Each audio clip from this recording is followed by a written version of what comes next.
আসসালামু আলাইকুম। চট্টগ্রাম বিশ্ববিদ্যালয়ে ল পাওয়ার জন্য কিছু কন্ডিশন তোমাকে ফিল আপ করতে হবে।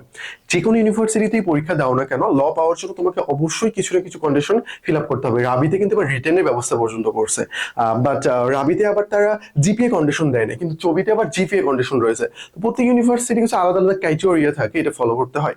আচ্ছা, যাই হোক, চলো আমরা দেখি চবি এবার কি করছে জানো। চবি একটা মজার কাজ করছে, ফার্স্ট টাইম আর সেকেন্ড টাইমার দুইটাকে আলাদা আলাদা করে সাজাই দিছে। চবি এমন একটা ইউনিভার্সিটি যেখানে সেকেন্ড টাইম পরীক্ষা দিতে গেলে তোমাকে 3 মার্ক কেটে নেওয়া হবে, নেগেটিভ মেডিকেলের মতো, বুঝতে পারছো। একটা glance you circular changes 25-26 session. আমরা দেখি law subject condition D unit. আর তোমরা আবেদন তো মনে হয় শেষ হয়ে গেছে, আমি জানি না কখন ভিডিওটা আপলোড করা হবে। ডি ইউনিটে কিন্তু ল রয়েছে। চট্টগ্রাম বিশ্ববিদ্যালয়ে মানবিকের 2টা ইউনিট তোমার কিন্তু বি আর ডি, মানে টপ লেভেলে আর কি। আর সিতেও তুমি আবেদন করতে পারবা, এটা কমার্সের সাবজেক্ট গুলো পাবা এখানে। আবার B1 B2 তে করতে পারো, D1ও করতে পারবা, শুধু এতে পারবা না।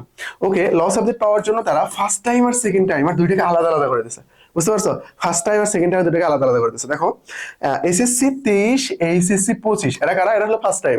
ফার্স্ট টাইম এদের জন্য কি লাগবে? এদের জন্য এসএসসি তে 4.00 আর এইচএসসি 3.50। কেন 3.50? কারণ এবার রেজাল্ট খারাপ হয়েছে সবার, এর জন্য 3.50 দেওয়া হয়েছে, বুঝতে পারছো। টোটাল কত লাগবে? 8.00। অর্থাৎ একটাতে তোমার যদি 3.50 থাকে আর একটাতে অবশ্যই 4.50 থাকতে হবে। 4 আর 3 7 আর এই 1, এই টোটাল কত হবে? 8 হবে। এবং ইংলিশে এসএসসি তে 3.50, এইচএসসি তে 3.00 লাগবে। 3.00 আসলে নিচে আসলে কিন্তু হবে না, তাহলে কিন্তু হবে না।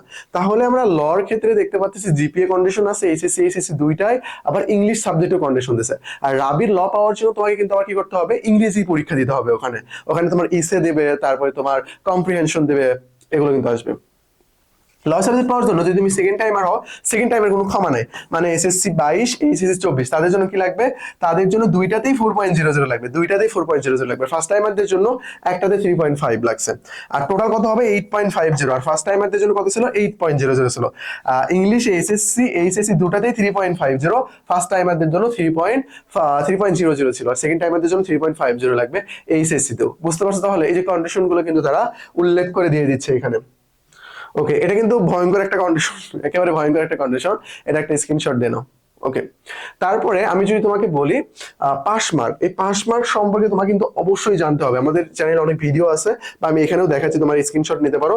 চবির ক্ষেত্রে ভাই পাস মার্ক এটা না জেনে পরীক্ষা দিতে যাওয়া এক প্রকার পাপ হয়ে যাবে তোমার জন্য। যেমন ঢাবিতে পাপ ছিল, এখানে ঠিক সেই রকম। কারণ এখানে সাবজেক্ট ভিত্তিক আলাদা আলাদা পাস করতে হয়। তার মানে কি? সঠিক করতে হয়। পাস করা না মানে এই না যে ইংলিশে 8 বলছে তারা মানে 8 নাম্বার পেতে হবে। 8 তোমাকে সঠিক করতে হবে। নেগেটিভ মার্ক টোটাল থেকে কাটা হয়, এখানে নেগেটিভ মার্ক টোটাল থেকে কাটা হয়। দেখো, অর্থনীতি পাওয়ার জন্য তোমাকে অবশ্যই হায়ার ম্যাথ বা ইকোনমিক্স থাকতেই হবে এইচএসসি তে। তোমাকে অর্থনীতি পাওয়ার জন্য বাংলায় 10 লাগবে, ইংরেজিতে 10, বিশ্লেষণ দক্ষতা 8, সাধারণ জ্ঞান 8। মানে এটা হলো পাস নাম্বার, এই কটা তোমাকে সঠিক করতে হবে। অবশ্যই বেশি পাইতে হবে, আর কমে এই মার্ক পেয়ে তার হবে না, তাই না? বেশি পাইতে হবে। অর্থনীতি পেতে অন্যগুলোর জন্য বাংলায় তোমার 10, ইংরেজিতে 10, সাধারণ জ্ঞানে 8, বিশ্লেষণ দক্ষতাতেও 8, সেম। জাস্ট অর্থনীতির জন্য আলাদা করে অর্থনীতি এখানে ক্রাইটেরিয়া তারা দিয়ে রাখছিল। আর আইনের জন্য আমি অলরেডি আলোচনা করে ফেলছি। আইনের জন্য ইংলিশে 8, সরি, ইংলিশে 15 লাগবে। এটা মনে রাখো, ইংলিশে কিন্তু তারা ইংলিশে অ্যাডমিশনের ইংলিশ যেটা, সেখানে কন্ডিশন দিয়ে রাখছে। আবার তারা এসএসসি এইচএসসি যে ইংলিশ, সেখানে তারা কন্ডিশন দিয়ে রাখছে। মানে ভয়ঙ্কর একটা ব্যাপার করে ফেলছে তারা। এটা কিন্তু ইম্পর্টেন্ট, এটা স্ক্রিনশট দিয়ে রেখে দাও, বুঝতে পারছো। তারপর ভূগোল ও পরিবেশ বিদ্যা, মনোবিজ্ঞান, এগুলো পাওয়ার জন্য তোমাকে ভূগোল এবং মনোবিজ্ঞান থাকতে হবে, 3.00 থাকা লাগবে কিন্তু। আর যদি পাশের কথা বলি, বাংলায় 8, ইংরেজিতে 8, সাধারণ জ্ঞান এবং বিশ্লেষণ দক্ষতাতে 7 করে। আমাদের একটা স্টুডেন্ট ও বিশ্লেষণ দক্ষতাতে 7 পাইছিল, বুঝতে পারছো। এই 7 পাওয়ার কারণে সে এই সাবজেক্টের একটাও পায়নি। পজিশন অনেক ভালো ছিল, 600-র মতো পজিশন ছিল, তার ওইটাতে খারাপ হয়েছে পরীক্ষা, বাকিগুলোতে ভালো হয়েছে। এটা হইতে পারে না। বাট কেন সে 7 পাইছে, কেন সে 8টা সঠিক করতে পারে নাই, এটা তো এটা মাথায় খেয়াল রেখে দাগাবো, বুঝতে পারছো। এটা কিন্তু ইম্পর্টেন্ট। আর আমি যদি চবি ক্র্যাকের কথা বলি, তাহলে CU question bank, BCS question bank, DU question bank, রাবি কোশ্চেন ব্যাংক, এগুলো পড়বা। কোশ্চেন ব্যাংক পড়তে যে টপিক্স এর প্রবলেম হবে, বেসিক সহকারে শেষ করে নেবা। বেসিক ছাড়া এবার কিন্তু পরীক্ষায় বসা এক প্রকার পাপ। কোশ্চেন প্যাটার্ন চেঞ্জ হচ্ছে, কোশ্চেন প্যাটার্ন চেঞ্জ হবেই। চবি exam batch, CU crash course, এগুলো তোমরা দেখে নিতে পারো। আমাদের ব্যাচে ভর্তি চলতেছে আর কি। এই যে আমাদের এক্সাম রুটিন, এইভাবে আমরা এক্সাম নিব।